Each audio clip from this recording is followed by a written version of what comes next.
அனைத்து உரிமை குரல் நண்பர்களுக்கும் வணக்கம். ஆட்சி மாறிடுச்சு, ஒரு பெரிய மாற்றமே நடந்துச்சு, விஜய் எல்லா இடத்துலயும் ஊழல ஒழிச்சிட்டாரு அப்படின்னு நியூஸ் சேனல்ல பார்த்து நம்பிட்டு இருந்தீங்க அப்படின்னா இந்த ஒரு வீடியோ உங்களுக்காக தான். கரூர்ல விஜய் பேசியிருந்த போது சொல்லியதுல ரொம்ப முக்கியமான ஒரு விஷயம் என்ன அப்படின்னா, ஏதாவது ஒரு அரசு அதிகாரி உங்களிடம் லஞ்சம் கேட்டாங்க அப்படின்னா கொடுக்க முடியாதுன்னு சொல்லிடுங்க. ஏன்னா நான் உங்க கூட இருக்கேன், நான் உங்களுடைய தம்பி, அண்ணன் அப்படின்னு நிறைய உறவு முறை வச்சு விஜய் அவர்கள் சொல்லியிருந்தாரு.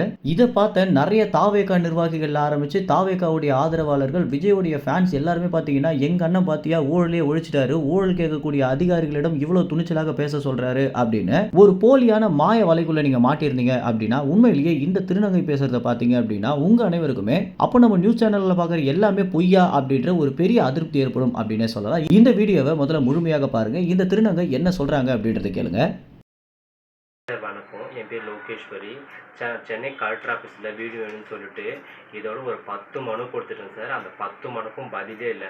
போஸ்ட்லாம் பார்த்தீங்கன்னா இப்படி போஸ்ட் கொடுக்க சொல்லுவாங்க, போஸ்ட் கொடுத்தாச்சு. பார்த்தீங்கன்னா பாருங்க எத்தனை பாருங்கள் ஆன்லைனில் அப்ளை பண்ணது எல்லாமே ஒன்று கூட சார் அவங்க ரெஸ்பான்ஸே பண்ண மாட்டாங்க. போஸ்ட்லாம் கலெக்டர் மாட்டேன்னு சொல்கிறாங்க. இந்த காப்பி பாருங்கள், இதில் என்கிட்ட கையெழுத்து வாங்கின காப்பி. நான் இந்த இடத்துல 10 வருஷம் இருக்கிறேன்னு சொல்லிட்டு பார்த்தீங்கன்னா நான் வீட்டு வேலை தான் செய்கிறேன். எத்தனை தடவை கலெக்டரை பார்த்த உடனே தான் இந்த மனுவே கொடுப்பாங்களே. இதையும் கொடுத்துட்டேன். எவ்வளோ காப்பி கொடுத்தாலும் ஒரு ரெஸ்பான்ஸ் இல்லை. என்கிட்டயும் இங்கே பார்த்தீங்கன்னா பெரும்பக்கத்தில் பாலகுமார்னு ஒரு சார் இருக்காரு. அவர்கிட்ட கேட்டுனா உங்களுக்கெல்லாம் வீடு எதுக்குமா அப்படின்னு ரொம்ப கெண்டலாக பேசுகிறாரு. அதுக்கப்புறம் பார்த்தீங்கன்னா வீடு தர்றதா இருந்தால் 3 லட்ச ரூபா கொடுக்குறியாமா அப்படின்னு கேட்குறாரு.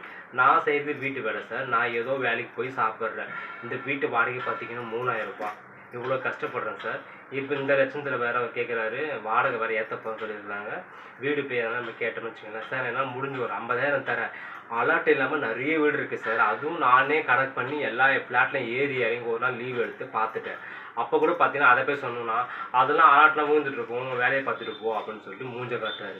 நான் போனாலுமே வெளியே போமா, வீடுலாம் இப்போத்தி கிடையாது. அப்போ சிஎம் போய் கேட்க சொல்கிறாங்க.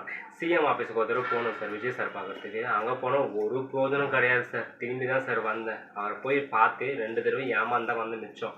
அதுக்கப்புறம் சிஎம் நம்பருக்கு கால் பண்ண சொன்னாங்க. அந்த நம்பருக்கு கால் பண்ணாலும் வெயிட்டிங் இதுதான் சார் போகுது.